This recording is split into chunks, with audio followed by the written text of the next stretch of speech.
ಈ ಪರಿಶುದ್ಧವಾದ ಆರಾಧನೆ ಪ್ರಾರಂಭ ಮಾಡುವ ಹಾಗೆ ನಾವು ದೇವರ ಸನ್ನಿಧಾನದಲ್ಲಿ ಪ್ರಾರ್ಥನಾ ಪೂರ್ವಕವಾಗಿ ನಮ್ಮನ್ನು ನಾವೇ ಸಿದ್ಧ ಮಾಡಿಕೊಳ್ಳೋಣ. ಪ್ರಾರ್ಥನೆ ಮಾಡೋಣ. ಸರ್ವ ಸೃಷ್ಟಿಗೆ ಒಡೆಯನೇ, ನಮ್ಮ ರಕ್ಷಕನೇ, ನಮ್ಮ ವಿಮೋಚಕನೇ, ಈ ಸುಂದರವಾದಂತಹ ಸಮಯಕ್ಕಾಗಿ ನಾವು ನಿನ್ನನ್ನು ವಂದಿಸುತ್ತೇವೆ, ಕೊಂಡಾಡುತ್ತೇವೆ. ನಿನ್ನನ್ನು ಹಾಡಿ ಹರಸಿ ನಿನ್ನನ್ನು ಆರಾಧಿಸುವಂಥ ಅವಕಾಶವನ್ನು ನಮಗೆ ಮತ್ತೊಂದು ಆವರ್ತನ ಗ್ರಹಿಸಿಕೊಟ್ಟಿದ್ದೀನಿ. ನಿನಗೆ ಸ್ತೋತ್ರ. ಈ ಸಮಯದಲ್ಲಿ ಸ್ವಾಮಿ, ನಾವು ನಿನ್ನನ್ನು ಆರಾಧಿಸುವಾಗ ನಮ್ಮ ಎಲ್ಲ ಸ್ತುತಿ ಸ್ತೋತ್ರಗಳನ್ನು, ನಮ್ಮ ಎಲ್ಲ ಆರಾಧನೆಗಳನ್ನು ಸ್ವೀಕರಿಸಿ ಆಶೀರ್ವದಿಸು. ನಾವು ನಿನಗೆ ಮಾತ್ರ ಘನಮಾನ ಮಹಿಮೆ ಸಲ್ಲಿಸುವಂತೆ ಈ ಆರಾಧನೆ ಮೂಲಕವಾಗಿ ನಮ್ಮನ್ನು ನಾವು ನಿನಗೆ ಸಮರ್ಪಿಸಿಕೊಳ್ಳುತ್ತೇವೆ. ಯೇಸುವಿನ ಪರಿಶುದ್ಧ ನಾಮದಲ್ಲಿ ದೀನಭಾವದಿಂದ ಬೇಡಿದ್ದೇವೆ ಸ್ವಾಮಿ, ಆಮೇನ್. ದೇವರ ಮಹಿಮೆಗಾಗಿ ನಾವೆಲ್ಲರೂ ಎದ್ದು ನಿಂತುಕೊಂಡು 14ನೇ ಸಂಗೀತವನ್ನು ಹಾಡಿಕೊಳ್ಳೋಣ. ಸಂಗೀತಗಳಲ್ಲಿ 14ನೇ ಸಂಗೀತ. ಯೆಹೋವ ಜಗದೀಶನೇ, ನೀನಾತ್ಮನಾಗಿದ್ದಿ, ಸಂಪೂರ್ಣ ಆತ್ಮ ಸೇವೆಯೇ ನಮ್ಮಿಂದ ಕೋರುತ್ತಿ.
ದೇವರನ್ನು ಆರಾಧಿಸುವ ಹುದುವಾದ ದೇವರ ಆರಾಧಕಮ ಪುಸ್ತಕದ 123ನೇ ಪುಟವನ್ನು ಅನುಸರಿಸುವ ಕೃತಜ್ಞತಾಸ್ತುತಿಯೊಡನೆ ಆತನ ಮಂದಿರ ದ್ವಾರಗಳಿಗೂ ಕೀರ್ತನೆಯೊಡನೆ ಆತನ ಅಂಗಳಗಳಿಗೂ ಬನ್ನಿರಿ.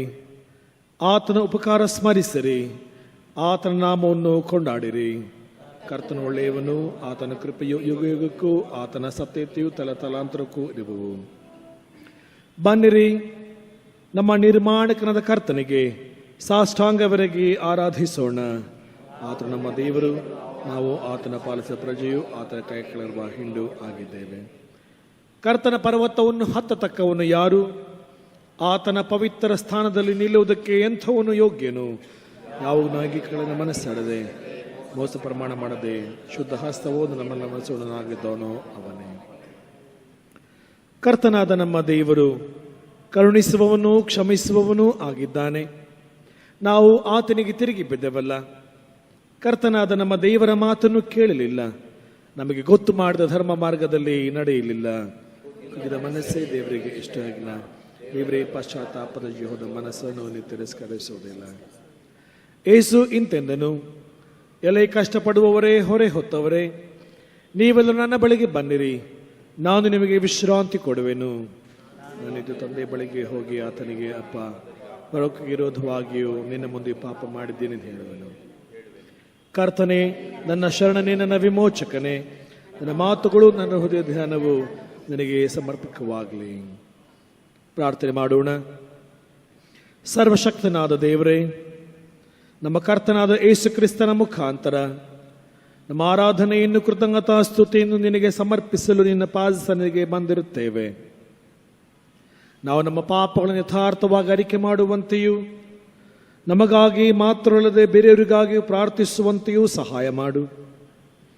ನಿನ್ನ ಪವಿತ್ರ ವಾಕ್ಯವನ್ನು ಕೇಳಿ ನಿನ್ನ ಪ್ರೀತಿಯ ಮಹಾ ಅತಿಶಯವನ್ನು ಹೆಚ್ಚು ಹೆಚ್ಚಾಗಿ ಗ್ರಹಿಸುವಂತೆಯೂ, ನಮ್ಮ ಜೀವಮಾನದಲ್ಲೆಲ್ಲ ನಿನ್ನ ಕೃಪೆಯ ಫಲಗಳನ್ನು ಕೊಡುತ್ತಾ ಬರುವಂತೆ ಅನುಗ್ರಹಿಸಬೇಕೆಂದು ನಮ್ಮ ಕರ್ತನಾದ ಯೇಸು ಕ್ರಿಸ್ತನ ಮುಖಾಂತರ ನಿನ್ನನ್ನು ಬೇಡಿಕೊಳ್ಳುತ್ತೇವೆ. ಆಮೇನ್. ದೇವರ ಸನ್ನಿಧಾನದಲ್ಲಿ ನಾವು ಹಾಗೆ ಕ್ಷಣ ಹೊತ್ತು ಮೌನವಾಗಿದ್ದು ನಮ್ಮ ಎಲ್ಲ ಪಾಪಗಳಿಗೋಸ್ಕರವಾಗಿಯೂ ನಮ್ಮ ಎಲ್ಲ ಬಲಹೀನತೆಗೋಸ್ಕರವಾಗಿಯೂ ದೇವರು ನಮ್ಮನ್ನು ಕ್ಷಮಿಸಲಿ ಎಂಬುದಾಗಿ ಮೌನದಲ್ಲಿ ಪ್ರಾರ್ಥನೆ ಮಾಡಿಕೊಳ್ಳೋಣ.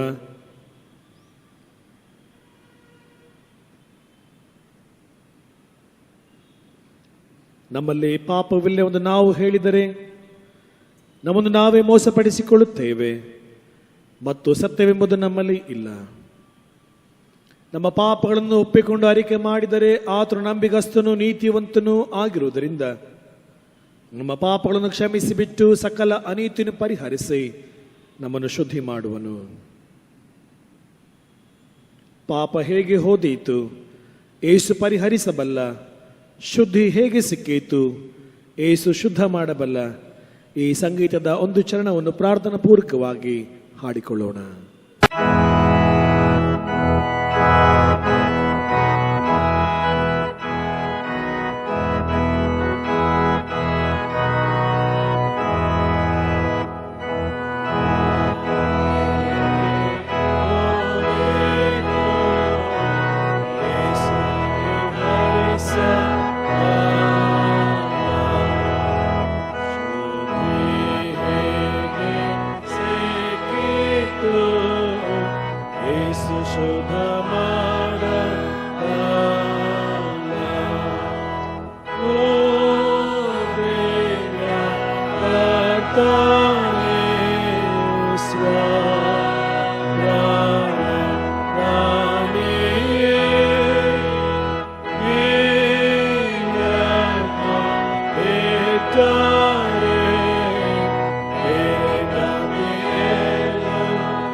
ನೂರ 26ನೇ ಪುಟದಲ್ಲಿರುವ ಪಾಪದರಿಕೆ ಪ್ರಾರ್ಥನೆಯನ್ನು ನಾವೆಲ್ಲರೂ ಒಂದೇ ಮನಸ್ಸಿನಿಂದ ಆರಿಕೆ ಮಾಡೋಣ. ಪ್ರೀತಿ ಸ್ವರೂಪನಾದ ದೇವರೇ, ನನ್ನನ್ನು ಕರುಣಿಸು. ಕರುಣಾನಿಧಿಯೇ, ನನ್ನ ದ್ರೋಹವನ್ನೆಲ್ಲ ಅಳಿಸಿಬಿಡು. ನನ್ನ ಪಾಪವನ್ನು ಸಂಪೂರ್ಣವಾಗಿ ತೊಳೆದು ಬಿಡು. ನನ್ನ ದೋಷ ಪರಿಹರಿಸಿ ಶುದ್ಧಿಗೊಳಿಸು. ನಾನು ದ್ರೋಹಿಯಿಂದ ನಾನೇ ಒಪ್ಪಿಕೊಂಡಿದ್ದೇನೆ. ನನ್ನ ಪಾಪವು ಯಾವಾಗಲೂ ನನ್ನ ಮುಂದೆ ಇದೆ. ನಿನಗೆ ತಪ್ಪು ಮಾಡಿದ್ದೇನೆ. ದೃಷ್ಟಿಗೆ ಕೆಟ್ಟದ್ದಾಗಿರುವುದನ್ನೇ ಮಾಡಿದ್ದೇನೆ. ದೇವರೇ, ನನ್ನಲ್ಲಿ ಶುದ್ಧ ಹೃದಯ ನಿರ್ಮಿಸು. ನನಗೆ ಸ್ಥಿರಚಿತ್ತವನ್ನು ಅನುಗ್ರಹಿಸಿ ನನ್ನನ್ನು ನೂತನಪಡಿಸು. ನಿನ್ನ ರಕ್ಷಣಾ ಆನಂದವನ್ನು ತಿರುಗಿ ಅನುಭವಿಸುವಂತೆ ಮಾಡು. ನನ್ನಲ್ಲಿ ಸಿದ್ಧ ಮನಸ್ಸುಟ್ಟಿಸಿ ನನಗೆ ಆಧಾರನಾಗು. ಆಶ್ಚರ್ಯವಾದ ಶಿಲುಬೆ, ಕಣ್ಣಿಟ್ಟು ದೃಷ್ಟಿಸಿದರೆ ಈ ಲೋಕದ ಮಹತ್ವವು ಬರೀ ಹುಚ್ಚಾಟವಾದದ್ದು.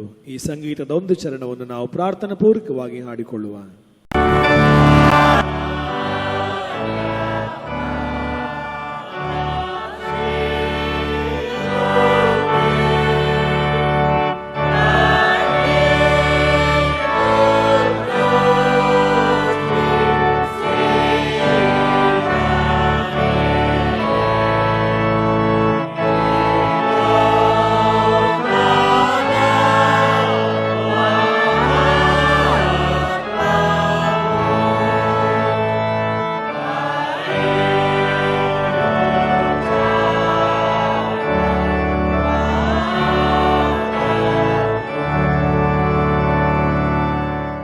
ಅತ್ಯಂತ ಪ್ರೀತಿಯುಳ್ಳ ಪರಲೋಕದ ತಂದೆಯಾದ ದೇವರೇ,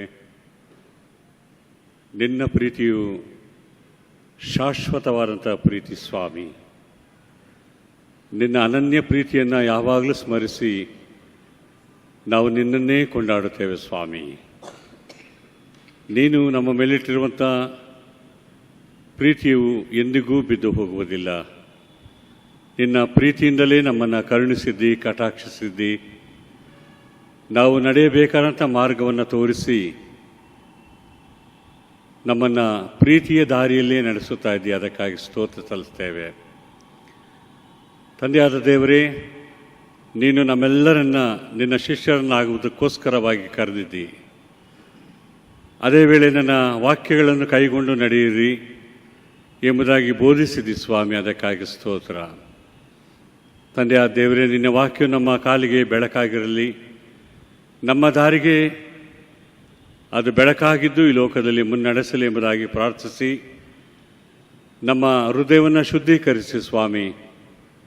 ನಮ್ಮ ಜೀವಿತ ಕಾಲವೆಲ್ಲ ನಿನ್ನ ಕೃಪೆಯನ್ನು ಆಶ್ರಯಿಸಿಕೊಂಡು ಜೀವಿಸುವಾಗೆ ನಿನ್ನ ಕೃಪೆಯನ್ನು ಅನುಗ್ರಹಿಸಿ ನಮ್ಮನ್ನು ಬೆಳಕಿನ ಮಾರ್ಗದಲ್ಲಿ ಮುನ್ನಡೆಸೆಂದು ಯೇಸುವಿನ ಮೂಲಕ ಬೇಡಿಕೊಳ್ಳುತ್ತೇವೆ ಸ್ವಾಮಿ. ಆಮೆನ್. ಪರಿಶುದ್ಧ ಆರಾಧನೆಗೆ ನೇಮಕವಾದಂತಹ ದೇವರ ವಾಕ್ಯವನ್ನು ಈಗ ಕೇಳಿಸಿಕೊಳ್ಳುವ.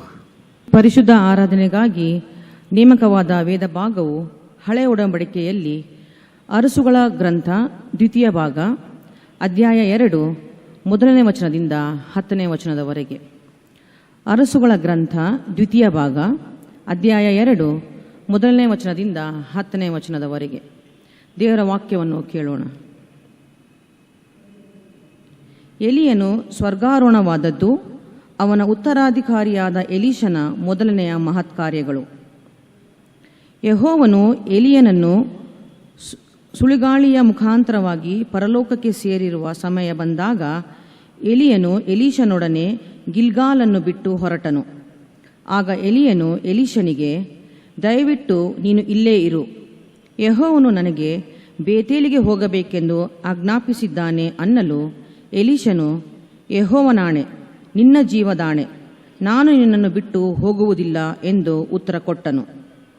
ತರುವಾಯ ಅವರಿಬ್ಬರು ಬೇತೇಲಿಗೆ ಹೋದರು. ಬೇತೇಲಿನ ಪ್ರವಾದಿ ಮಂಡಳಿಯವರು ಎಲೀಷನನ್ನು ಎದುರುಗೊಂಡು ಅವನನ್ನು, ಯೆಹೋವನು ಈ ಹೊತ್ತು ನಿನ್ನ ಯಜಮಾನನನ್ನು ನಿನ್ನ ಬಳಿಯಿಂದ ಮೇಲಕ್ಕೆ ತೆಗೆದುಕೊಳ್ಳುವನೆಂಬುದು ನಿನಗೆ ಗೊತ್ತುಂಟೋ ಎಂದು ಕೇಳಿದನು. ಅದಕ್ಕೆ ಅವನು, ಗೊತ್ತುಂಟು, ಸುಮ್ಮನಿರು ಅಂದನು. ಎಲಿಯನು ಎಲೀಷನಿಗೆ, ದಯವಿಟ್ಟು ಇಲ್ಲೇ ಇರು, ಯೆಹೋವನು ನನಗೆ ಯೆರಿಕೋವಿಗೆ ಹೋಗಬೇಕೆಂದು ಆಜ್ಞಾಪಿಸಿದ್ದಾನೆ ಎಂದು ಹೇಳಿದನು. ಆದರೆ ಎಲೀಷನು, ಯೆಹೋವನಾಣೆ, ನಿನ್ನ ಜೀವದಾಣೆ, ನಾನು ನಿನ್ನನ್ನು ಬಿಟ್ಟು ಹೋಗುವುದಿಲ್ಲ ಎಂದು ಉತ್ತರ ಕೊಟ್ಟು ಅವನ ಜೊತೆಯಲ್ಲಿ ಯೆರಿಕೋವಿಗೆ ಹೋದನು. ಅಲ್ಲಿನ ಪ್ರವಾದಿ ಮಂಡಳಿಯವರು ಅವನನ್ನು ಎದುರುಗೊಂಡು, ಯೆಹೋವನು ಈ ಹೊತ್ತು ನಿನ್ನ ಯಜಮಾನನನ್ನು ನಿನ್ನ ಬಳಿಯಿಂದ ಮೇಲಕ್ಕೆ ಕರೆದುಕೊಳ್ಳುವನೆಂದು ನಿನಗೆ ಗೊತ್ತುಂಟೋ ಎಂದು ಕೇಳಿದನು. ಅದಕ್ಕೆ ಅವನು, ಗೊತ್ತುಂಟು, ಸುಮ್ಮನಿರಿ ಎಂದು ಉತ್ತರ ಕೊಟ್ಟನು. ಎಲಿಯನು ತಿರುಗಿ ಅವನಿಗೆ, ದಯವಿಟ್ಟು ನೀನು ಇಲ್ಲೇ ಇರು, ಯೆಹೋವನು ನನಗೆ ಯೋರ್ದನಿಗೆ ಹೋಗಬೇಕೆಂದು ಆಜ್ಞಾಪಿಸಿದ್ದಾನೆ ಎಂದು ಹೇಳಿದನು. ಆಗ ಅವನು, ಯೆಹೋವನಾಣೆ, ನಿನ್ನ ಜೀವದಾಣೆ, ನಾನು ನಿನ್ನನ್ನು ಬಿಟ್ಟು ಹೋಗುವುದಿಲ್ಲ ಎಂದು ಉತ್ತರ ಕೊಟ್ಟನು. ಆದ್ದರಿಂದ ಇಬ್ಬರು ಹೊರಟು ಯೋರ್ದಾನ್ ಹೊಳೆಯದ ದಡಕ್ಕೆ ಬಂದರು. ಪ್ರವಾದಿ ಮಂಡಳಿಯವರಲ್ಲಿ 50 ಜನರು ಇವರ ಹಿಂದಿನಿಂದಲೇ ಬಂದು ಸ್ವಲ್ಪ ದೂರದಲ್ಲಿ ನಿಂತುಕೊಂಡರು.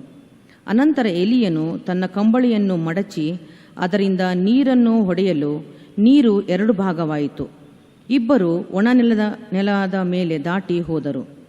ಅವರು ಆಚೆ ದಡಕ್ಕೆ ಸೇರಿದ ಮೇಲೆ ಎಲಿಯನು ಎಲೀಷನನ್ನು, ನಿನ್ನನ್ನು ಬಿಟ್ಟು ಹೋಗುವ ಮೊದಲು ನಾನು ನಿನಗೋಸ್ಕರ ಏನು ಮಾಡಬೇಕೆನ್ನುತ್ತೀ ಹೇಳು ಎಂದು ಕೇಳಿದನು. ಅದಕ್ಕೆ ಎಲೀಷನು, ನಿನಗಿರುವ ಆತ್ಮದಲ್ಲಿ ನನಗೆ 2 ಪಾಲನ್ನು ಅನುಗ್ರಹಿಸು ಎಂದು ಬೇಡಿಕೊಂಡನು. ಆಗ ಎಲಿಯನು ಅವನಿಗೆ, ನೀನು ದುರ್ಲಾಭವಾದುದನ್ನು ಕೇಳಿಕೊಂಡಿ, ಆದರೂ ನಾನು ನಿನ್ನ ಬಳಿಯಿಂದ ತೆಗೆಯಲ್ಪಡುವಾಗ ನೀನು ನನ್ನನ್ನು ನೋಡುವುದಾದರೆ ಅದು ದೊರಕುವುದು, ಇಲ್ಲವಾದರೆ ದೊರಕುವುದಿಲ್ಲ ಅಂದನು ಎಂಬುದೇ. ಹಾಡುವ ಜ್ಞಾನ ಕೀರ್ತನೆಗಳಲ್ಲಿ 136ನೇ ಕೀರ್ತನೆ ಹಾಡಿಕೊಳ್ಳುವ. 136ನೇ ಕೀರ್ತನೆ, ಎನ್ನವ ನೀನಾದೆಮನುಭವವ ಪಡೆದಿರುವ ದೇವ. ಚರಣ ಬಿಟ್ಟು ಚರಣ ಹಾಡುವ 1, 3, 5 ಚರಣಗಳನ್ನು ಹಾಡಿಕೊಳ್ಳೋಣ.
ಪಾಠಕ್ಕೆ ನೇಮಕವಾದಂತಹ ಸುವಾರ್ಥ ಪಾರಣವನ್ನು ನಾವೀಗ ಓದಿ ಕೇಳಿಸಿಕೊಳ್ಳುವ.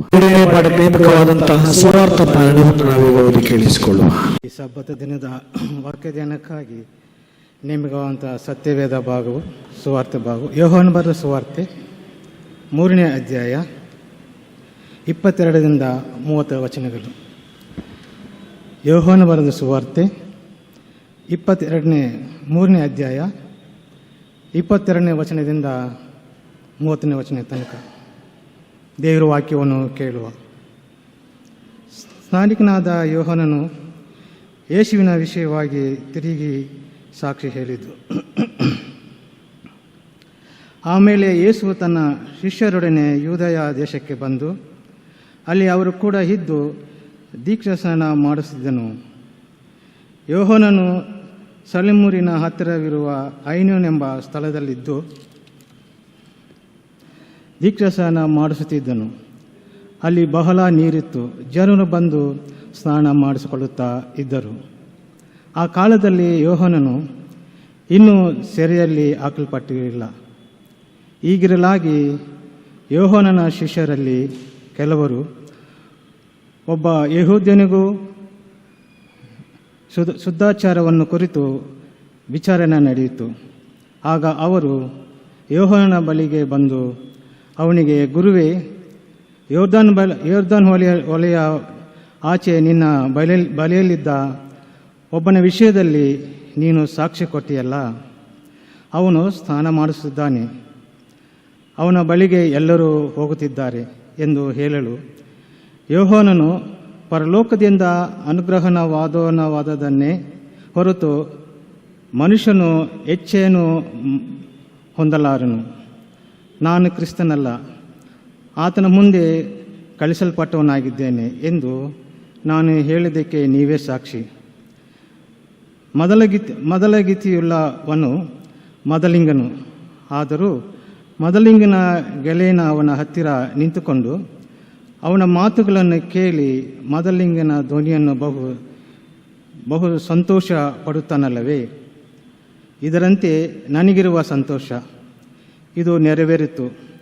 ಆತನು ವೃದ್ಧಿಯಾಗಬೇಕು, ನಾನು ಕಡಿಮೆಯಾಗಬೇಕು ಅಂದನು ಎಂಬುವಂಥದ್ದು. ನಾವೆಲ್ಲರೂ ಹಾಡುವ ಸ್ತುತಿಗೀತೆಗಳಲ್ಲಿ 256ನೇ ಸ್ತುತಿಗೀತೆಯನ್ನು ಹಾಡುವ.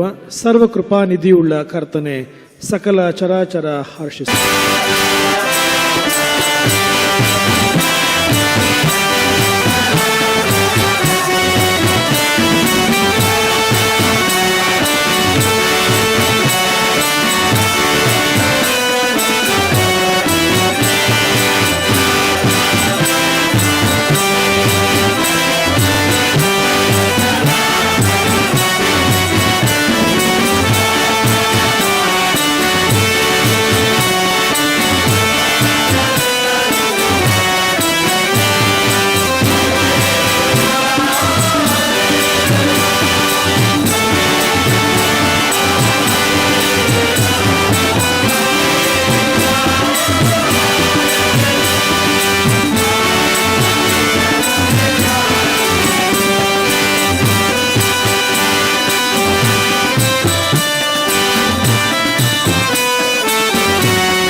ದೇವರ ವಾಕ್ಯವನ್ನು ಕೇಳಿಸಿಕೊಂಡು ಮುಂಚಿತವಾಗಿ ಇಂಥ ಒಳ್ಳೆಯ ಸಮಯದಳು ಯೇಸುವೆ ನಿನ್ನ ಬಳಿ ಬಂದೆವು, ಈ ಸಂಗೀತವನ್ನು ಹಾಡಿಕೊಳ್ಳೋಣ. ಇದಾದ ನಂತರ ನಮ್ಮ ಸಭೆಯವರಾದಂತಹ ಘನ ಡಾಕ್ಟರ್ ರೋಹನ್ ನಯನವರು ನಮ್ಮನ್ನು ದೇವರ ವಾಕ್ಯದಲ್ಲಿ ನಡೆಸುವರಾಗಿದ್ದಾರೆ.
ನಮ್ಮ ಕರ್ತನಾದ ಯೇಸುವೆ, ಈ ಸಮಯದಲ್ಲಿ ನಾವು ನಿನ್ನ ವಾಕ್ಯವನ್ನು ಕೇಳಲು ಸಿದ್ಧರಾಗುವಂತೆ ನಮ್ಮನ್ನು ಇಲ್ಲಿ ಕೂಡಿಸಿದ್ದಕ್ಕಾಗಿ ನಾವು ನಿನಗೆ ಸ್ತೋತ್ರವನ್ನು ಸಲ್ಲಿಸುತ್ತೇವೆ. ನಿನ್ನ ವಾಕ್ಯದ ಮೂಲಕ ನಮ್ಮ ಕೂಡ ಮಾತಾಡು. ಆಡುವ ನನ್ನನ್ನು ಸ್ವಾಮಿ ನಿನ್ನ ಹತೋಟಿಯಲ್ಲಿಟ್ಟುಕೋ. ನಾವು ನಿನ್ನ ವಾಕ್ಯವನ್ನು ಸ್ವೀಕರಿಸಿ ನಿನ್ನ ಶಿಷ್ಯರಾಗಿ ಬಾಳುವ ಬಲವನ್ನು ಮನಸ್ಸನ್ನು ನಮಗೆ ದಯಪಾಲಿಸು. ಗುರುವಾದ ನೀನೇ ನಮಗೆ ಮಾರ್ಗದರ್ಶನವನ್ನು ದಯಪಾಲಿಸಿದ್ದಿ. ನಿನ್ನ ಮಾರ್ಗವನ್ನು ನಾವು ಹಿಡಿದು ಶಿಷ್ಯರಾಗಿ ನಮ್ಮ ಮೂಲಕ ಅನೇಕರು ನಿನ್ನ ಪ್ರೀತಿಯನ್ನು ರಕ್ಷಣೆಯನ್ನು ಕಂಡುಕೊಳ್ಳಲಿಕ್ಕಾಗುವಂತೆ ಸಹಾಯ ಮಾಡು. ನೀನೇ ನಮ್ಮೆಲ್ಲರನ್ನು ಆಶೀರ್ವದಿಸಿ ನಡೆಸಬೇಕೆಂದು ಯೇಸು ಸ್ವಾಮಿ ಹೆಸರಿನಲ್ಲಿ ಅತಿ ವಿನಯದಿಂದ ಬೇಡಿಕೊಳ್ಳುತ್ತೇವೆ. ಆಮೇನ್. ಕರ್ತನಲ್ಲಿ ಪ್ರಿಯರೇ, ಈ ಸಮಯದಲ್ಲಿ ನಾನು ತಮ್ಮೆಲ್ಲರನ್ನು ಯೇಸು ಸ್ವಾಮಿ ಹೆಸರಿನಲ್ಲಿ ವಂದಿಸುತ್ತೇನೆ ಮತ್ತು ನಾನು ನಿಮ್ಮ ಕೂಡ ದೇವರ ವಾಕ್ಯದ ಧ್ಯಾನವನ್ನು ಮಾಡಲು ದೇವರನ್ನೇ ಕೊಟ್ಟ ಅವಕಾಶಕ್ಕಾಗಿಯೂ ದೇವರಿಗೆ ಸ್ತೋತ್ರವನ್ನು ಸಲ್ಲಿಸುತ್ತೇನೆ. ಈ ದಿನದಂದು ನಮ್ಮ ಧ್ಯಾನಕ್ಕೆ ಕೊಡಲ್ಪಟ್ಟ ವಿಷಯ ಸಾಕ್ಷಿಯುತವಾದ ಶಿಷ್ಯತ್ವ ಅಥವಾ ಡಿಸೈಪಲ್ಶಿಪ್ ಆಸ್ ವಿಟ್ನೆಸ್. ಪಂಚಾಶತಮ ಭಾನುವಾರ ನಂತರದ 4ನೇ ಭಾನುವಾರವಾದ ಇದು. ಪಂಚಾಶತಮ ಭಾನುವಾರದ ನಂತರ ಯಾವ ರೀತಿಯಾಗಿ ನಾವು ಆತ್ಮಭರಿತರಾದ ಕ್ರೈಸ್ತರಾಗಿ ಪ್ರತಿ ವಾರ ದಾಟಿದಂಗೂ ನಮ್ಮಲ್ಲಿ ಆತ್ಮನ ಕಾರ್ಯವಿನ್ನೂ ಹೆಚ್ಚು ಹೆಚ್ಚಾಗಿ ಬಲಗೊಂಡು ಯಾವ ರೀತಿಯಾಗಿ ನಾವು ಯೇಸು ಕ್ರಿಸ್ತನ ಶಿಷ್ಯರಾಗಿ ನಡೆಯುತ್ತಾ ಇದ್ದೇವೆಂದು ಯೋಚನೆ ಮಾಡುವ ಒಂದು ಸಂದರ್ಭ.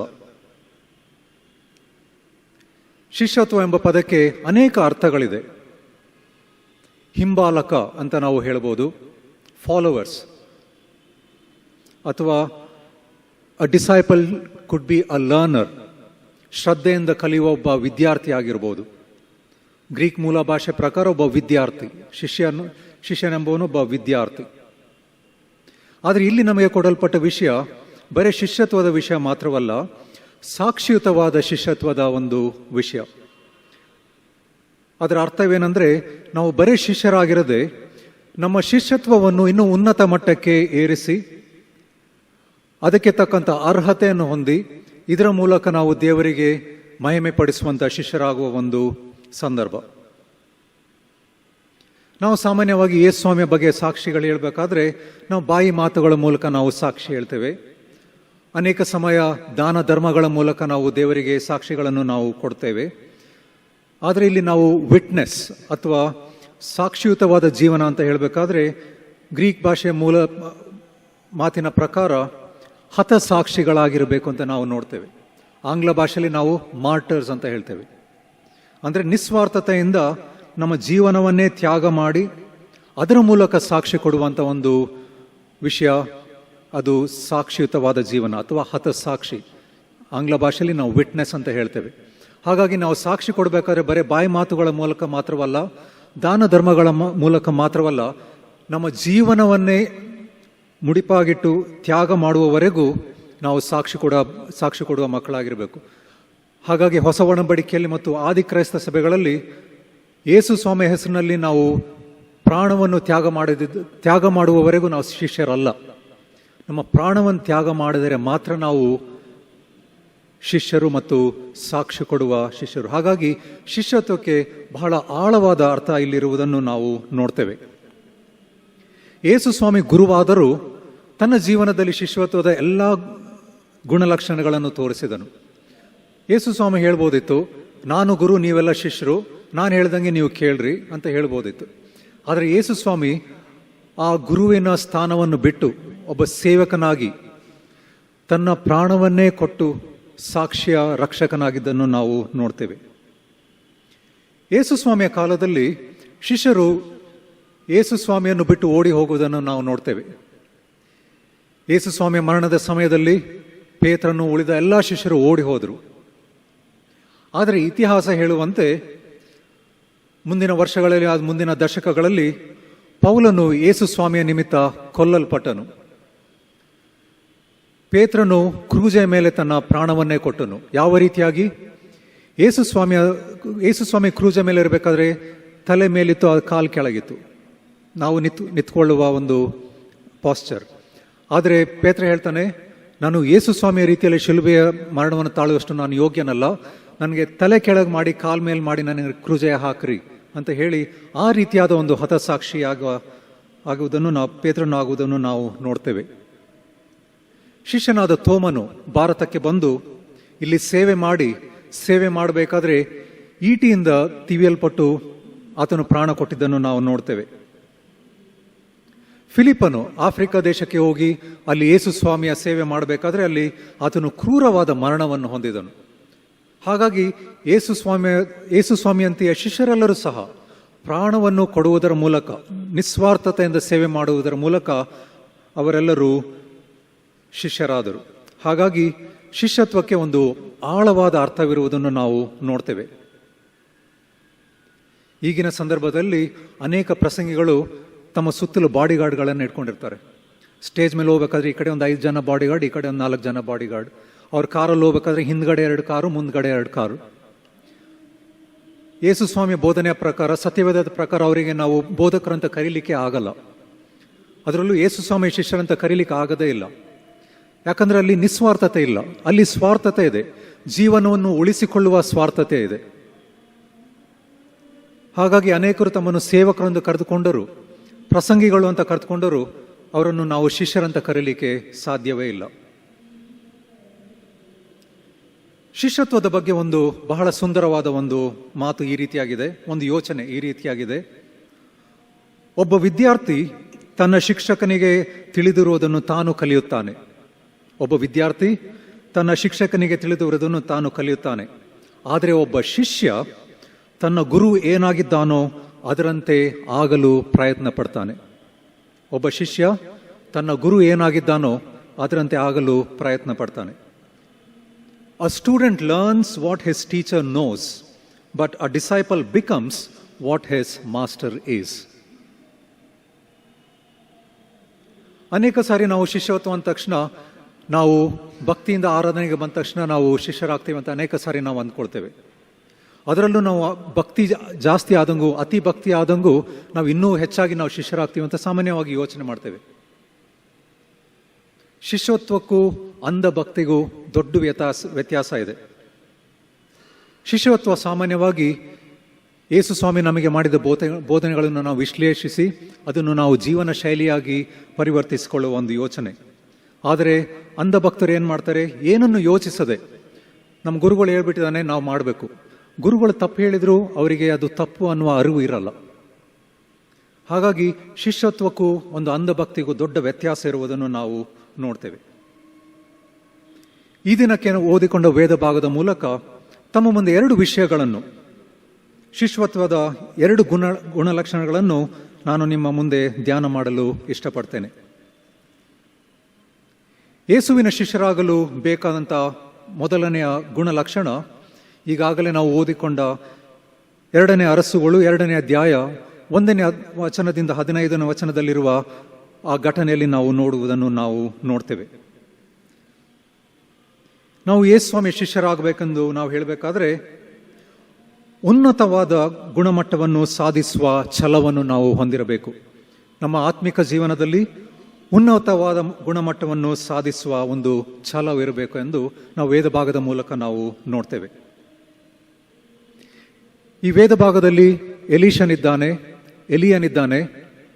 ಎಲಿಯನ ಕಡೆ ದಿನಗಳು, ಉಪಪ್ರವಾದಿಯಾದ ಎಲೀಷನಿಗೆ ಇದ್ರ ಬಗ್ಗೆ ಗೊತ್ತಿದೆ. ಹಾಗಾಗಿ ಎಲಿಯನು ಎಲ್ಲಿ ಹೋದರೂ ಎಲೀಷನು ಆತನು ಹಿಂಬಾಲಿಸ್ಕೊಂಡು ಹೋಗ್ತಾ ಇದ್ದಾನೆ. ಎಲಿಯ ಹೇಳ್ತಾನೆ, ನೀನು ನನ್ನ ಜೊತೆ ಬರೋದು ಬೇಡ, ನಾನು ಹೋಗ್ತೀನಿ, ನನ್ನ ಕೆಲಸ ನಾನು ಮಾಡ್ತೀನಿ. ಅವಾಗ ಎಲೀಷನ್ ಹೇಳ್ತಾನೆ, ಯೆಹೋವನಾಣೆ, ನಿನ್ನ ಜೀವದಾಣೆ, ನಾನು ನಿನ್ನನ್ನು ಬಿಟ್ಟು ಎಲ್ಲೂ ಹೋಗುವುದಿಲ್ಲ. ಈ ವಿಷಯಗಳನ್ನು ನಾವು 2ನೇ ವಚನ ಮತ್ತು 4ನೇ ವಚನಗಳಲ್ಲಿ ನಾವು ನೋಡ್ತೇವೆ. 2 ಸಾರಿ ಎಲೀಷನು ಎಲಿಯನಿಗೆ ಹೇಳ್ತಾನೆ, ನೀನು ಎಲ್ಲಿ ಹೋದರೂ ನಾನು ನಿನ್ನ ಹಿಂದೆ ಬರ್ತೇನೆ, ನಾನು ನಿನ್ನನ್ನು ಬಿಟ್ಟು ಇರಲ್ಲ ಅಂತ ನಾವು ಹೇಳುವುದನ್ನು ನಾವು ನೋಡ್ತೇವೆ. ಅದೇ ರೀತಿಯಾಗಿ 9ನೇ ವಚನದಲ್ಲಿ ಎಲಿಯನು ಕೇಳ್ತಾನೆ ಎಲೀಷನಿಗೆ, ನಾನು ನಿನ್ನನ್ನು ಬಿಟ್ಟು ಹೋಗ್ತಾ ಇದ್ದೇನೆ, ನನ್ನಿಂದ ನೀನು ಏನನ್ನು ಬೇಡ್ಕೊಳ್ತೀಯ?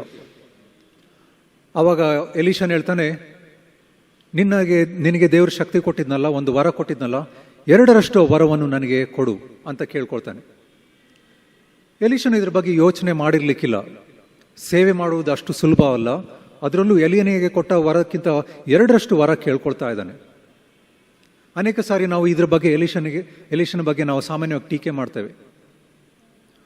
ಏನು ಎಲಿಯನಿಗಿಂತ ಎಲೀಷನ ದೊಡ್ಡ ಪ್ರವಾದಿನ, ದೇವರು ಕೊಟ್ಟಿದ್ದ ವರಕ್ಕಿಂತ 2ರಷ್ಟು ಕೇಳ್ತಾನಲ್ಲ ಅಂತ. ಆದರೆ ಒಂದು ವಿಷಯ ನಾವು ಗಮನಿಸಬೇಕು, ಆತನಲ್ಲಿ ಇದ್ದ ಛಲ. ನಾನು ಸಹ ಎಲಿಯನಂತೆ ಸೇವೆ ಮಾಡಬೇಕು, ದೇವರು ನನಗೆ ಶಕ್ತಿ ಕೊಟ್ಟರೆ ಅದಕ್ಕಿಂತ ಇನ್ನೂ ಹೆಚ್ಚಾಗಿ ಸೇವೆ ಮಾಡಬೇಕೆಂಬ ಒಂದು ಛಲ ಅಲ್ಲಿರುವುದನ್ನು ನಾವು ನೋಡ್ತೇವೆ. ಆತ್ಮಿಕ ಜೀವನದ ಗುಣಮಟ್ಟವನ್ನು ಹೆಚ್ಚಿಸಲು ಇಲ್ಲಿ ಎಲೀಷನು ಪ್ರಯತ್ನ ಮಾಡುವುದನ್ನು ನಾವು ನೋಡ್ತೇವೆ. ಇದನ್ನು ನಾವು ಅಧಿಕಾರದ ಆಸೆ ಅಂತ ನಾವು ಯೋಚನೆ ಮಾಡಬಾರ್ದು. ಆದರೆ ಅನೇಕ ಸಾರಿ ನಮ್ಮ ಗುರುವಿಗಿಂತಲೂ, ನಮಗೆ ಬೋಧನೆಗಳನ್ನು ತಿಳಿಸಿಕೊಟ್ಟ ಗುರುಗಳಿಗಿಂತಲೂ ಇನ್ನೂ ಹೆಚ್ಚಾಗಿ ಪ್ರಯತ್ನ ಮಾಡುವ ಛಲ ನಮ್ಮಲ್ಲಿರಬೇಕು. ಇದು ಒಂದು ಪೈಪೋಟಿಯಿಂದ ಮಾಡುವ ಒಂದು ಯೋಚನೆ ಅಲ್ಲ, ಆದರೆ ನಮ್ಮ ಆತ್ಮಿಕ ಜೀವನದ ಗುಣಮಟ್ಟವನ್ನು, ನಮ್ಮ ಶಿಷ್ಯತ್ವದ ಗುಣಮಟ್ಟವನ್ನು ಯಾವಾಗಲೂ ಹೆಚ್ಚಾಗಿ ಉನ್ನತ ಮಟ್ಟಕ್ಕೆ ತೆಗೆದುಕೊಂಡು ಹೋಗುವ ಯೋಚನೆಯಲ್ಲಿ ನಾವು ಇರಬೇಕೆಂದು ಈ ದೇವರ ವಾಕ್ಯವು ನಮಗೆ ತಿಳಿಸ್ತದೆ. ಅನೇಕ ಸಾರಿ ಈ ಛಲಕ್ಕೂ ಅಧಿಕಾರಕ್ಕೂ ನಾವು ವ್ಯತ್ಯಾಸ ನೋಡುವುದಿಲ್ಲ. ಮಾರ್ಕನ ಸುವಾರ್ತೆಯಲ್ಲಿ ಜೆಬೆದಾಯನ ಮಕ್ಕಳು ಬಂದು ಯೇಸ್ವಾಮಿ ಹೇಳ್ತಾರೆ, ಯೇಸ್ವಾಮಿ, ನಾವಿಬ್ಬರು ನಿನ್ನ ಶಿಷ್ಯರು ಅಂತ ನಿನಗೆ ಗೊತ್ತಿದೆ, ಒಬ್ಬನು ನಿನ್ನ ಬಲಗಡೆಯಲ್ಲಿ, ಒಬ್ಬನು ನಿನ್ನ ಎಡಗಡೆಯಲ್ಲಿ ಕುತ್ಕೊಳ್ಳಿಕ್ಕೆ ಏನಾದ್ರೂ ಒಂದು ಅವಕಾಶ ಮಾಡಿಕೊಡ್ತೀಯಾ ಅಂತ ಕೇಳ್ತಾರೆ. ಯೇಸು ಸ್ವಾಮಿ ನಗಾಡಿರ್ಬೋದು, ನಾನಿಷ್ಟು ಶ್ರಮಪಟ್ಟು ನಾನು ಸೇವೆ ಮಾಡ್ತಾ ಇದ್ದೇನೆ, ಶಿಷ್ಯರಾಗಿ ಅವರು ಕರೆದಿದ್ದೇನೆ, ಇವರು ಶಿಷ್ಯತ್ವವನ್ನು ಮರೆತು ಅಧಿಕಾರದ ದಾಹದಿಂದ ಅವರು ಬಂದಿದ್ದಾರೆ ಅಂತ ಯೇಸು ಸ್ವಾಮಿ ಒಂದು ರೀತಿಯಿಂದ ದುಃಖಪಟ್ಟಿರ್ಬೋದು, ಒಂದು ಸಮಯ ಒಂದು ನಗಾಡಿರ್ಬೋದು, ಏನು ಇವ್ರಿಗೊಂದು ಸ್ವಲ್ಪನೂ ಯೋಚನೆ ಇಲ್ವಾ ಅಂತ. ಈ ರೀತಿಯಾದ ಅನೇಕ ಘಟನೆಗಳು ಯೇಸು ಸ್ವಾಮಿಯ ಶಿಷ್ಯರ ಮಧ್ಯದಲ್ಲಿ ನಡೆದದನ್ನು ನಾವು ನೋಡ್ತೇವೆ. ಇನ್ನೊಂದು ಸಮಯದಲ್ಲಿ ಯೇಸು ಸ್ವಾಮಿಯ ಶಿಷ್ಯರು ನಮ್ಮ ಶಿಷ್ಯರಲ್ಲಿ ಯಾರು ದೊಡ್ಡವರು ಎಂಬ ಒಂದು ಸರಿ ಯೋಚನೆ ಮಾಡ್ತಾ ಇರ್ತಾರೆ, ವಾದ ಮಾಡ್ತಾ ಇರ್ತಾರೆ, ನಮ್ಮಲ್ಲಿ ಯಾರು ದೊಡ್ಡವನು. ಆದರೆ ಯೇಸು ಸ್ವಾಮಿ ಶಿಷ್ಯತ್ವಕ್ಕೆ ಕೊಡುವ ಕರೆ ಇಲ್ಲಿ ಯಾರು ದೊಡ್ಡವರು ಅಥವಾ ಯಾರು ಸಣ್ಣವರು ಅಂತಲ್ಲ, ಸೇವೆ ಮಾಡುವ ಛಲ ನಮಗಿದೆಯಾ, ಜೀವನವನ್ನೇ ತ್ಯಾಗ ಮಾಡುವ ಛಲ ನಮಗಿದೆಯಾ ಎಂದು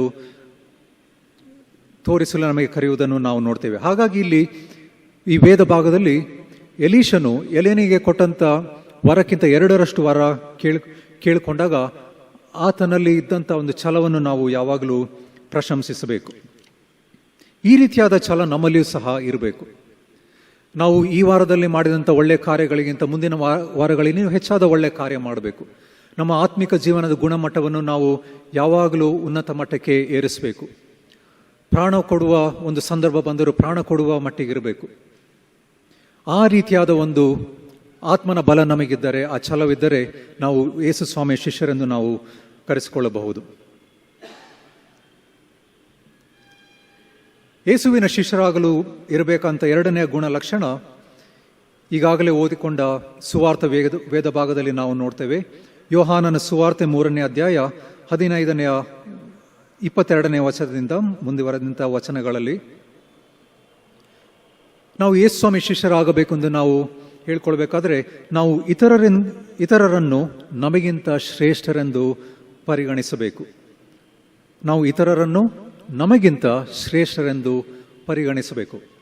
treat others better than ourselves. We should treat others better than ourselves. ಈ ವೇದ ಭಾಗದಲ್ಲಿ ಒಂದು ಕಡೆ ಸ್ನಾನಿಕನಾದ ಯೋಹಾನನು ಸೇವೆ ಮಾಡ್ತಾ ಇದ್ದಾನೆ, ಇನ್ನೊಂದು ಕಡೆ ಯೇಸು ಸ್ವಾಮಿ ಸಹ ಸೇವೆ ಮಾಡ್ತಾ ಇದ್ದಾನೆ. ಈ ಯೇಸು ಸ್ವಾಮಿ ಒಮ್ಮೆ ಸ್ನಾನಿಕನಾದ ಯೋಹಾನನ ಕಡೆಗೆ ಹೋಗಿ ಆತನ ಮೂಲಕ ದೀಕ್ಷಾಸ್ನಾನ ಪಡೆದುಕೊಂಡು ಯೇಸು ಸ್ವಾಮಿ ತನ್ನ ಸೇವೆಯನ್ನು ಮಾಡಿದನು.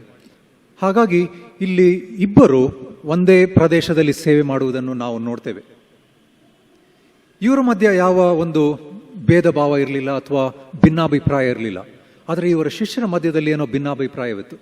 ಸ್ನಾನಿಕನಾದ ಯೋಹಾನನ ಶಿಷ್ಯರು ಬಂದು ಅಲ್ಲಿರುವ ಒಬ್ಬ ವ್ಯಕ್ತಿ ಜೊತೆ, ಅಲ್ಲೊಬ್ಬ ಸೇವೆ ಮಾಡ್ತಾ ಇದ್ದಾನೆ ಗೊತ್ತಲ್ಲ, ಜನರು ಎಲ್ಲ ಇಲ್ಲಿ ಬಿಟ್ಟು ಅಲ್ಲಿ ಹೋಗ್ತಾ ಇದ್ದಾರೆ, ಇದ್ರ ಬಗ್ಗೆ ನೀವೇನು ಹೇಳ್ತೀರಾ ಅಂತ ಶಿಷ್ಯರ ಮಧ್ಯದಲ್ಲಿ ಒಂದು ರೀತಿಯಾದ ಭೇದ ಭಾವವನ್ನು ಹುಟ್ಟಿಸುವ ಯೋಚನೆ.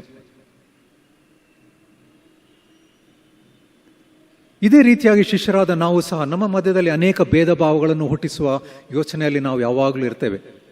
ನಾವೆಲ್ಲರೂ ಯೇಸು ಸ್ವಾಮಿ ಕರೆದಂಥ ಶಿಷ್ಯರಂತ ನಾವು ಯೋಚನೆ ಮಾಡದೆ, ನನಗಿಂತ ಯಾರಾದರೂ ಪ್ರಮುಖರಾಗ್ಬಿಡ್ತಾರಾ, ನಮಗಿಂತ ಯಾರಾದರೂ ಪ್ರಸಿದ್ಧರಾಗ್ಬಿಡ್ತಾರಾ, ನಮಗಿಂತ ಬೇರೆಯವ್ರು ಫೇಮಸ್ ಆಗಿಬಿಟ್ರೆ ನನ್ನ ಹೆಸರು ಏನಾದರೂ ಕಡಿಮೆ ಆಗುತ್ತಾ ಎಂಬ ಒಂದು ಪೈಪೋಟಿಯ ಮನೋಭಾವನೆ ಯಾವಾಗಲೂ ನಮ್ಮಲ್ಲಿದೆ. No one should become more famous than I am ಎಂಬ ಒಂದು ಯೋಚನೆ ಯಾವಾಗಲೂ ನಮ್ಮಲ್ಲಿರ್ತದೆ. We all think in terms of competition. We look at discipleship as a competition. ಆದರೆ ಇಲ್ಲಿ ನಾವು ನೋಡಬೇಕಾದ್ರೆ ಸ್ನಾನಿಕನಾದ ಯೋಹಾನ ಮತ್ತು ಯೇಸು ಸ್ವಾಮಿ ಒಂದೇ ಪ್ರದೇಶದಲ್ಲಿ ಸೇವೆ ಮಾಡಿದರೂ ಅವರ ಮಧ್ಯದಲ್ಲಿ ಯಾವ ಒಂದು ಭಿನ್ನಾಭಿಪ್ರಾಯವಾಗಲಿ, ಒಂದು ಪೈಪೋಟಿಯ ಮನೋಭಾವನೆ ಆಗಲಿ ಇರಲಿಲ್ಲ. ಆದರೆ ಶಿಷ್ಯರ ಮಧ್ಯದಲ್ಲಿ ಈ ರೀತಿಯಾದ ಯೋಚನೆ ಯಾವಾಗಲೂ ಇರ್ತಿತ್ತು. ಹಾಗಾಗಿ ಅವರು ಶಿಷ್ಯರಂತ ಕರೆದುಕೊಂಡರೂ ಅವರಲ್ಲಿ ಆ ಶಿಷ್ಯತ್ವದ ಗುಣಲಕ್ಷಣಗಳು ಇರಲಿಲ್ಲ. ಆದರೆ ಯೇಸು ಸ್ವಾಮಿ ಒಬ್ಬ ಗುರುವಾಗಿದ್ದರೂ ತಾನೇ ಶಿಷ್ಯನಾಗಿ ಇಲ್ಲಿರುವುದನ್ನು ನಾವು ನೋಡ್ತೇವೆ. ಈ ವೇದ ಭಾಗದಲ್ಲಿ 28ನೇ ವಚನದಲ್ಲಿ ನಾವು ನೋಡುವುದಾದರೆ, ಸ್ನಾನಿಕನಾದ ಯೋಹಾನನು ಹೇಳ್ಕೊಳ್ಬೋದಿತ್ತು, ಯೇಸು ಸ್ವಾಮಿಗಿಂತ ಮುಂಚೆ ಬಂದವನು ನಾನು, ಹಾಗಾಗಿ ನಾನು ಕ್ರಿಸ್ತನು ಅಂತ ಹೇಳ್ಕೊಳ್ಬೋದಾಗಿತ್ತು. ಆದರೆ ಸ್ನಾನಿಕನಾದ ಯೋಹಾನನು ಹೇಳ್ತಾನೆ, ಆ ಕ್ರಿಸ್ತನು ನಾನಲ್ಲ, ಆ ಕ್ರಿಸ್ತನು ಅವನು. John the Baptist was able to see a Christ in another person. ತಾನು ಕ್ರಿಸ್ತನೆಂದು ಕರೆದುಕೊಳ್ಳುವ ಒಂದು ಯೋಚನೆ ಇದ್ದಿದ್ರು ಅದನ್ನು ಬಿಟ್ಟು ಇನ್ನೊಬ್ಬ ವ್ಯಕ್ತಿಯಲ್ಲಿ ಆತನು ಕ್ರಿಸ್ತನನ್ನು ಕಂಡನು. He treated Jesus better than his own self. ಇನ್ನು 30ನೇ ವಚನವನ್ನು ನಾವು ನೋಡುವುದಾದರೆ, ಆತನು ಅಭಿವೃದ್ಧಿ ಆಗಬೇಕು, ನಾನು ಕಡಿಮೆ ಆಗಬೇಕು. He should increase and I should decrease. He should increase and I should decrease. ಹಾಗಾಗಿ ಯೇಸು ಕ್ರಿಸ್ತನ ಶಿಷ್ಯರಾಗಲು ಬೇಕಂತ ಎರಡನೇ ಗುಣಲಕ್ಷಣ, ನಾವು ಇತರರನ್ನು ನಮಗಿಂತ ಶ್ರೇಷ್ಠರೆಂದು ಎಣಿಸಬೇಕು. ನಾನು ಈಗಾಗಲೇ ಹೇಳಿದಂತೆ ಯೇಸು ಸ್ವಾಮಿ ತನ್ನ ಜೀವನದಲ್ಲಿ ಈ ಗುಣಲಕ್ಷಣಗಳನ್ನು ತೋರ್ಪಡಿಸಿದನು. ಆತನು ನಮ್ಮ ಗುರುವಾಗಿದ್ದರೂ ಶಿಷ್ಯನಾಗಿ, ಒಬ್ಬ ಸೇವಕನಾಗಿ ಶಿಲುಬೆ ಮೇಲೆ ತನ್ನ ಪ್ರಾಣವನ್ನೇ ಕೊಡುವಷ್ಟು ತಗ್ಗಿಸಿಕೊಂಡು ಒಬ್ಬ ಮಹಾರಕ್ಷಕನಾದನು. ಹಾಗಾಗಿ ಈ ಎರಡು ವೇದ ಭಾಗಗಳು ನಮಗೆ ಒಂದು ಸವಾಲನ್ನು ಒಡ್ಡುವಂಥ ವೇದ ಭಾಗಗಳಾಗಿರಬೇಕು.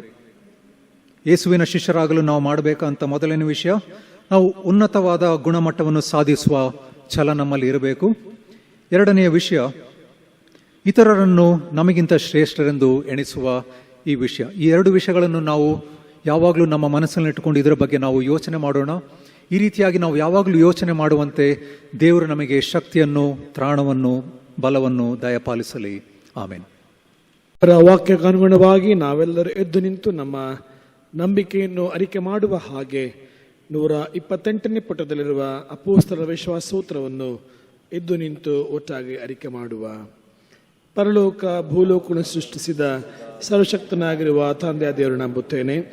ಆತನ ಏಕಕುಮಾರನಾಗಿರುವ ನಮ್ಮ ಪ್ರಭುವಾದ ಯೇಸು ಕ್ರಿಸ್ತ ನಂಬುತ್ತೇನೆ. ಈತನು ಪರಿಶುದ್ಧಾತ್ಮನಿಂದ ಕನ್ಯಾಮರಣ ಗರ್ಭದಲ್ಲಿ ಧರಿಸಲ್ಪಟ್ಟು ಆಕೆಯಲ್ಲಿ ಹುಟ್ಟಿ ಪೊಂತಿ ಪಿಲಾತನಾದ ಪತ್ರ ಶ್ರಮೆ ಹೊಂದಿ ಶಿಲುಬೆಗೆ ಜೈಲ್ಪಟ್ಟು ಸತ್ತು ಉಣಲ್ಪಟ್ಟು ಪಾತಾಳಕ್ಕೆ ಇಳಿದು 3ನೇ ದಿವಸದಲ್ಲಿ ಸತ್ತುಣದೆ ಇದ್ದು ಪರಲೋಕಕ್ಕೇರಿ ಹೋಗಿ ಸರ್ವಶಕ್ತನಾಗಿರುವ ತಂದೆಯ ದೇವರ ಬಲಪಾರ್ಶ್ವದಲ್ಲಿ ಕುಳಿತುಕೊಂಡಿರುತ್ತಾನೆ. ಈತನಿಂದ ಬಂದು ಬದುಕಿರುವವರಿಗೂ ಸತ್ತವರು ನ್ಯಾಯ ತೀರಿಸುವುದೆಂದು ನಂಬುತ್ತೇನೆ. ನಾನು ಪರಿಶುದ್ಧಾತ್ಮ ನಂಬುತ್ತೇನೆ.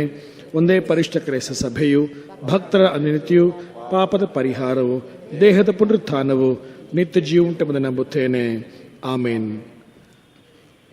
ನಾವೆಲ್ಲರೂ ಹಾಡುವ ಸಂಗೀತಗಳಲ್ಲಿ 220ನೆಯ ಸಂಗೀತವನ್ನು ಹಾಡೋಣ. ಸಂಗೀತಗಳಲ್ಲಿ 220 ಕರ್ತಾನ ನಿನ್ನ ತೊರೆದು ಅಪಾತ್ರನಾದೆನು 1 ಮತ್ತು 3ನೆಯ ಚರಣವನ್ನು ಹಾಡೋಣ. ಕರ್ತಾನ ನಿನ್ನ ತೊರೆದು ಅಪಾತ್ರನಾದೆನು ಆರಂಭ ಪ್ರೀತಿ ಜಡವು ಅಪಾಗಿ ಹೋದಿತು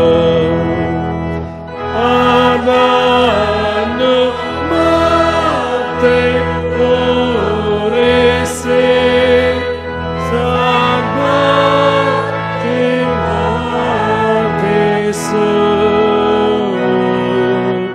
ಕೈ ಹಿಡಿದು ನಡೆಸಿ ವಿಮುಕ್ತಿ ಕಾಣಿಸು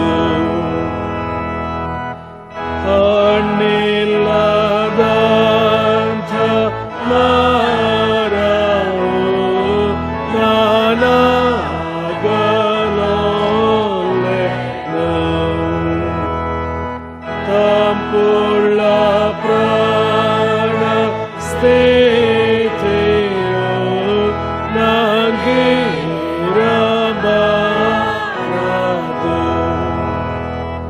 ವಿಶ್ವಾಸ ಬಲಪಡಿಸಿ ಜ್ವಾಲೆ ಹೊತ್ತಿಸು ನನ್ನಲ್ಲಿ ನಿನ್ನ ಕಾರ್ಯದಲ್ಲಿ ವಾತ್ಸಲ್ಯ ಹೊತ್ತಿಸು. ಕರ್ತನು ಕಲಿಸಿಕೊಟ್ಟಂತಹ ಪ್ರಾರ್ಥನೆ ಒಟ್ಟಾಗಾರಿಕೆ ಮಾಡೋಣ. ಪರಲೋಕದಲ್ಲಿರುವ ನಮ್ಮ ತಂದೆಯೇ, ನಿನ್ನ ನಾಮವು ಪರಿಶುದ್ಧ ನಡೆಸಲ್ಪಡಲಿ, ನಿನ್ನ ರಾಜ್ಯವು ಬರಲಿ, ನಿನ್ನ ಚಿತ್ತವು ಪರಲೋಕದಲ್ಲಿ ನೆರವೇರುವ ಪ್ರಕಾರ ಭೂಲೋಕದಲ್ಲಿ ನೆರವೇರಲಿ. ನಮ್ಮ ಅನುದಿನದ ಆಹಾರವನ್ನು ಈ ಹೊತ್ತು ದಯಪಾಲಿಸು. ನಮಗೆ ತಪ್ಪು ಮಾಡಿದ್ರು ನಾವು ಕ್ಷಮಿಸಿದಂತೆ ನಮ್ಮ ತಪ್ಪನ್ನು ಕ್ಷಮಿಸು.